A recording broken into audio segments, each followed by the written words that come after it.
অনেকদিন আগের কথা। মতিকর রাজ্যের রাজা ছিলেন মহারাজ অর্জুন প্রতাপ। তিনি ছিলেন একজন প্রজাবৎসল রাজা, তাই তার রাজত্বে রাজ্যে সুখ শান্তি বজায় ছিল। তার একমাত্র মেয়ে রাজকুমারী চন্দ্রমালাও ছিল একেবারে তার মতো। রাজকুমারীও মহারাজের মতোই ছিলেন প্রজাদরদী এবং সাহসী। তার কাছে ছিল অদ্ভুত এক আয়না, যে আয়না কথা বলতে পারত। দিনের অনেকটা সময় রাজকুমারীর কাটতো ওই আয়নার সাথে কথা বলে। ভালোবেসে রাজকুমারী সেই অদ্ভুত আয়নার নাম দেন আয়না কুমারী।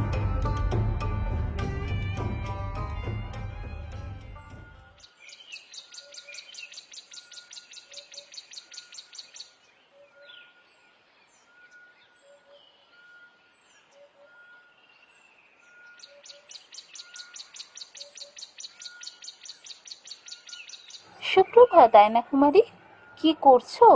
সুপ্রভাত রাজকুমারী। আমি আর কি করব, আমার কাজ তো শুধু দেখা। তোমার এত দেরি হলো যে আজ? বাবা, আয়না কুমারী যে কিনা সব জানে, সে আমাকে প্রশ্ন করছে। কেন, তুমি বলে দাও না কেন দেরি হলো? হ্যাঁ জানি তো, তোমাকে মহারাজ ডেকে পাঠিয়েছিলেন। তাহলে এও নিশ্চয়ই জানো যে কেন ডেকে পাঠিয়েছিলেন। জানি তো, মহারাজ তোমায় কেন ডেকেছিলেন আমি জানি। আচ্ছা আয়না কুমারী, তুমি এত কিছু জানো কি করে? হ্যাঁ, আমি তো সব জানি। তুমি যা জানতে চাইবে সব বলতে পারবো। অতীত, বর্তমান, ভবিষ্যৎ সব বলতে পারবো। কি বললে? ভবিষ্যৎ? তুমি ভবিষ্যৎও বলতে পারো? হ্যাঁ তো, শুধু বলতে নয়, দেখাতেও পারবো। তাহলে তাহলে দেখাও না আমাদের রাজ্যের ভবিষ্যৎ। ভবিষ্যতে এই রাজ্যের প্রজারা সুখ শান্তিতে থাকবে তো? এই রাজ্যের উন্নতি হবে তো? আমি জানি তুমি রাজ্যের ভবিষ্যৎ নিয়ে খুব চিন্তা করো। তাহলে তোমাকে কিছু দেখাই।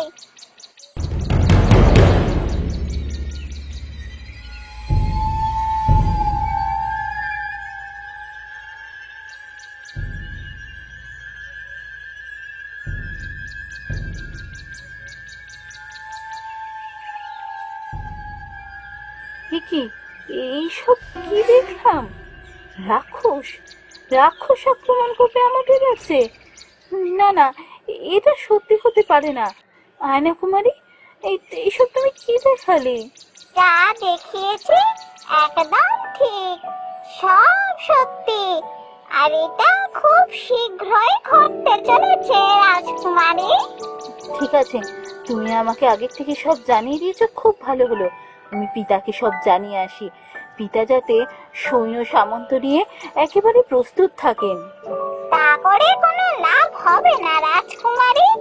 এই রাক্ষস যে সে রাক্ষস নয়, একে তুমি সৈন্য দিয়ে মারতে পারবে না। ও, তাহলে তাহলে এই রাক্ষসকে কি করে মারবো? বলে দাও, তুমি তো সব জানো। এই রাক্ষসকে মারতে হলে তোমাকে অনেক কষ্ট করতে হবে রাজকুমারী। বন্ধু, প্রজাদের জন্য যদি কষ্ট করতে হয় আমি করতে রাজি আছি। তুমি বলো, ওই রাক্ষসকে আমি কি করে মারবো? সবার আগে তোমাকে একটা ফুল জোগাড় করতে হবে। ফুল? কি ফুল? কোথায় পাবো সেই ফুল? এই রাজবাড়ি থেকে পূর্বে তোমাকে 10 ক্রোশ যেতে হবে। সেখানে পাবে এক জঙ্গল। সেই জঙ্গলে ওই ফুল আছে। ওই ফুল তোমাকে জঙ্গলে ঢুকে খুঁজে নিতে হবে। খুঁজে নিতে হবে? কি করে খুঁজবো? জঙ্গলে তো অনেক ফুল থাকবে, সেখান থেকে আমি কি করে বুঝবো কোনটা আসল ফুল? দেখবে ওই গাছে একটাই ফুল আছে, সেই ফুলটাই তোমায় নিতে হবে। ফুলটা তোলার পর দেখবে ফুল থেকে আলো বেরোচ্ছে, তখনই বুঝতে পারবে তুমি সঠিক ফুল তুলেছো। ও, তাহলে ঠিক খুঁজে পাবো। মনে হচ্ছে খুব একটা শক্ত কাজ নয়। সাহস আর সৎ ইচ্ছা থাকলে কোনো কাজই শক্ত নয় রাজকুমারী। আমি জানি তুমি পারবে, কারণ দুটোই তোমার আছে। তবে একটা কথা মনে রেখো, ওই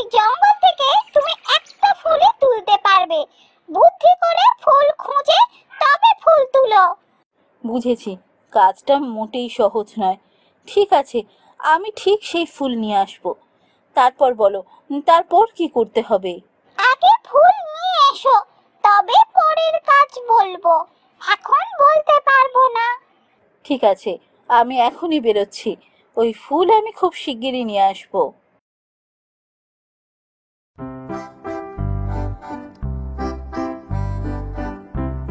রাজকুমারী রাজবেশ ছেড়ে ছদ্মবেশে সেই জঙ্গলের উদ্দেশ্যে রওনা দিলেন।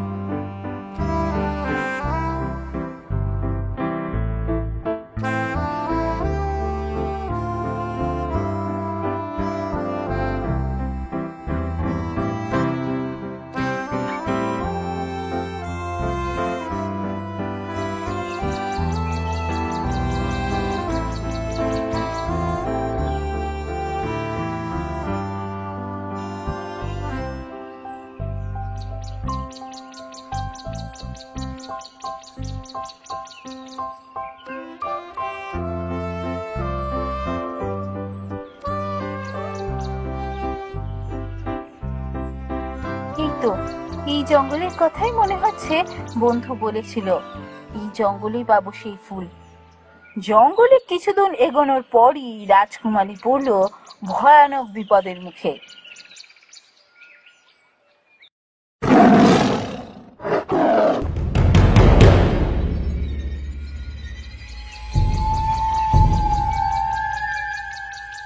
বাঘ বন্ধু, দয়া করো, আমাকে তুমি মেরো না।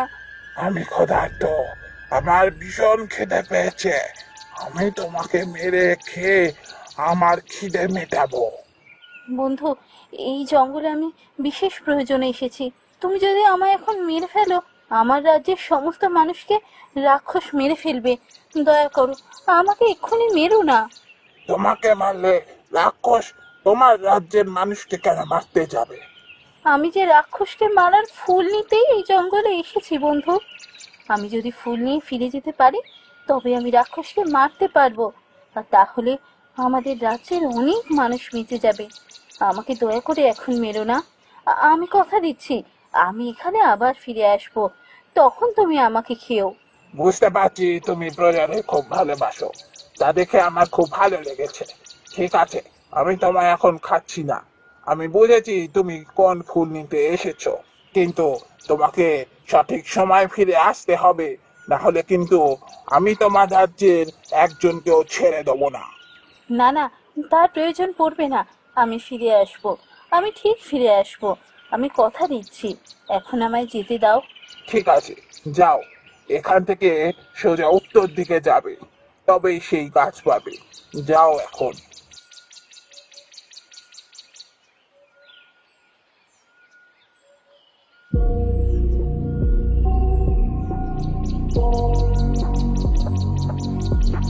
জঙ্গলে এসে এমন অবস্থায় যে পড়বো একেবারেই ভাবিনি।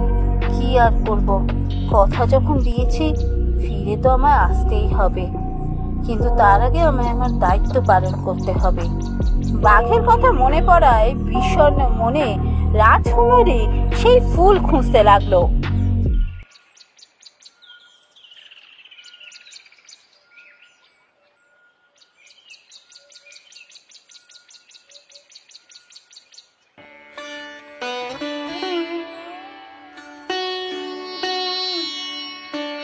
আমাকে কেউ বাঁচাও, আমি এখানে আটকে পড়েছি। আমাকে দয়া করে এখান থেকে কেউ বার করো।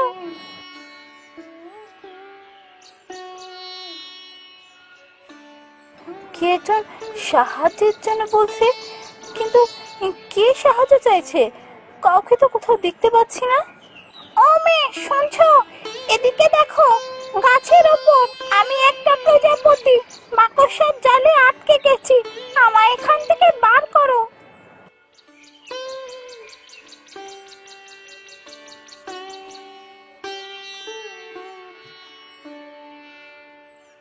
ধন্যবাদ বন্ধু, তুমি আমার প্রাণ বাঁচিয়েছো। আমি এর প্রতিদানে তোমাকে সাহায্য করতে চাই। তুমি এই জঙ্গলে কেন এসেছো বন্ধু? এই জঙ্গলে আমি একটা ফুলের খোঁজে এসেছি, যে ফুল নিয়ে গেলে আমি একটা রাক্ষসকে মারতে পারবো। বুঝেছি বন্ধু, বুঝেছি তুমি কোন ফুলের কথা বলছো, বুঝেছি। কিন্তু সে গাছের কাছে গেলেই যে অজস্র কাঁটা বেরিয়ে আসে, সেখানে তুমি যাবে কি করে? তাই বুঝি? আমি তো এসব জানতাম না, কিন্তু আমাকে যেতেই হবে। সেই কাঁটার উপর দিয়েই আমি যাব। আমি যদি ওই ফুল নিয়ে না ফিরতে পারি, অনেক মানুষ বিপদে পড়ে যাবে। আমাকে ফুলটা নিয়ে যেতেই হবে। ঠিক আছে বন্ধু, তুমি কিছু চিন্তা করো না। তুমি ওখানে যেতে না পারলেও আমি উড়ে সেখানে যেতে পারবো। আমি তোমায় সেই ফুল এনে দেবো। তুমি এত ভেবো না, চলো আমার সাথে।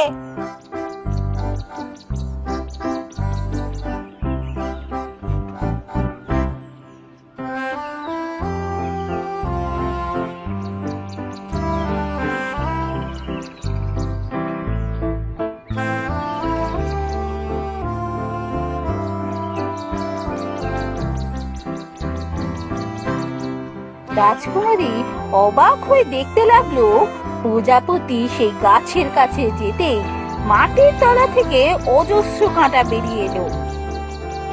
কিন্তু প্রজাপতি খুব সহজেই গাছ থেকে সেই ফুলটা তুলে নিল। তারপরে রাজকুমারী লক্ষ্য করলো ফুলটা থেকে যেন আলো বেরোতে শুরু করলো।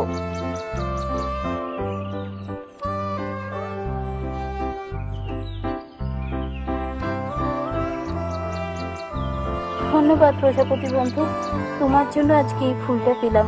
না হলে হয়তো আমি ফুলটা তুলতেই পারতাম না। এভাবে বলো না বন্ধু, তুমি আমার প্রাণ বাঁচিয়েছো। তুমি এই ফুল নিয়ে বাড়ি যাও।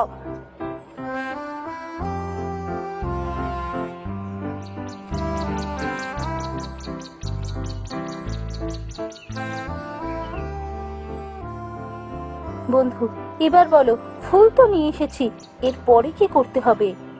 আমি জানতাম তুমি ফুল আনতে পারবে। তুমি খুব সাহসী রাজকুমারী। এর পরের কাজটা সহজ, তবে তোমার হাতে একেবারে সময় নেই, কারণ আজ রাতে রাক্ষস আক্রমণ করবে। সে কি, আজ রাতেই? এর পরের কাজটা কি সেটা তো বলো। এখান থেকে 10 ক্রোশ পশ্চিমে একটা পাহাড় আছে। সেই পাহাড়ের গুহায় রাখা আছে একটা তলোয়ার। সেই তলোয়ারটা দিয়ে এই ফুলটা কাটতে হবে, তবেই এই রাক্ষস মরবে। ঠিক আছে, আমি ফুল নিয়ে ওই গুহায় যাব। তলোয়ার পাওয়ার সাথে সাথে তা দিয়ে আমি ফুল ছিঁড়বো। তুমি যাও রাজকুমারী, আমি জানি তুমি পারবে। খুব শীঘ্রই তোমার সাথে আবার দেখা হবে। কি করে বলবো বন্ধুকে যে আমি আর ফিরে আসবো না? আমি ওই গুহা থেকেই আবার জঙ্গলে ফিরে যাব। আমি বাঘকে কথা দিয়ে এসেছি।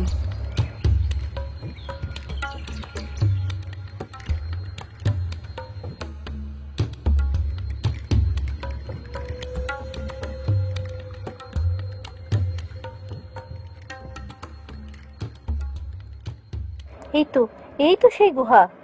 এবার আমায় গুহার ভেতরে গিয়ে তলোয়ারটা খুঁজে বার করতে হবে।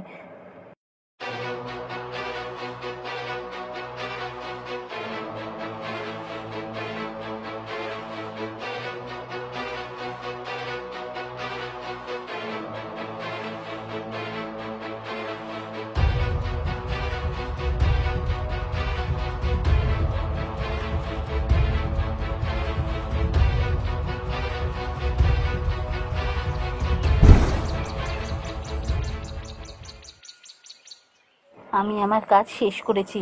রাক্ষস নিশ্চয়ই মরেছে। এবার আমাকে জঙ্গলে ফিরে যেতে হবে।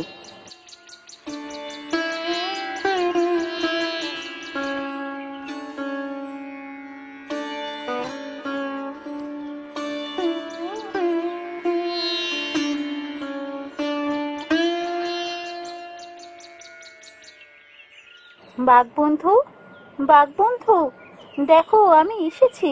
আমি তোমায় কথা দিয়ে গিয়েছিলাম, আমি এসেছি। তুমি কোথায়? তুমি যে আসবে আমি সত্যি ভাবিনি। তুমি এসেছো দেখে আমি খুব খুশি হয়েছি। আমি রাজকুমারী চন্দ্রমালা। আমি কাউকে কোনো কথা দিলে সে কথার কোনো নড়চড় হয় না।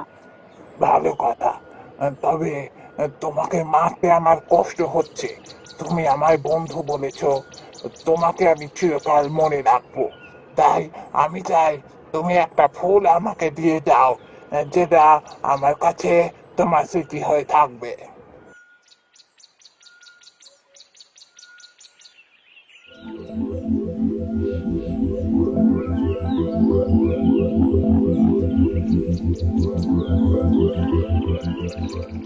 এ কি, এইসব কি হলো? বাঘ থেকে মানুষ হয়ে গেলে কি করে? আমি নন্দগড়ের রাজকুমার অর্জুন প্রতাপ এতদিন অভিশপ্ত জীবন যাপন করছিলাম। এক সাধুর অভিশাপে আমি বাঘ হয়েছিলাম। আজকে তোমার হাত থেকে ফুল পেয়ে আমি অভিশাপ মুক্ত হলাম। কিন্তু হঠাৎ আমি কেন? আর আমাকে তো খাবে বলেছিলে। তাহলে তুমি সাহসী, সৎ এবং পরোপকারী, তাই তোমার হাত থেকে ফুল পেয়ে আমার অভিশপ্ত জীবন শেষ হলো। তুমি যদি রাজি থাকো, আমি তোমায় বিবাহ করতে চাই। এর কিছুদিনের মধ্যেই নন্দগড়ের রাজকুমারীর সাথে রাজকুমারীর বিবাহ হয়ে যায় আর তারা সুখে শান্তিতে দিন কাটাতে থাকে।